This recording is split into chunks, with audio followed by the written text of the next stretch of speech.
So I guess my issue with this to start is that I love the concept of being able to say yes and work on the details later. But I guess the problem is I think we do a little bit too much of that in Connecticut. I'm sitting here asking, does anybody know how many people used FMLA in last year? And nobody in this room can answer that. That's terrible. We should all be ashamed of ourselves.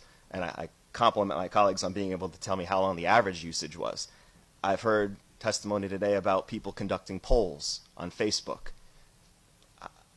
I don't know how we can come up with legislation like this by just doing a poll on Facebook. We should know every stat. We should be able to back into that 0.5% payroll deduction and say, well, it's based on this. It's based on this is how many people needed to use it. This is their average amount of time they used it, and this is why it makes sense. We can't do that here. We're supposed to be confining our comments to financial considerations. That should be the biggest financial consideration we should be talking about, and nobody can answer that question.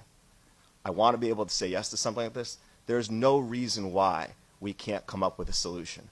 But until we can answer those basic questions, there's no way I can in good conscience support this at this time. Thank you.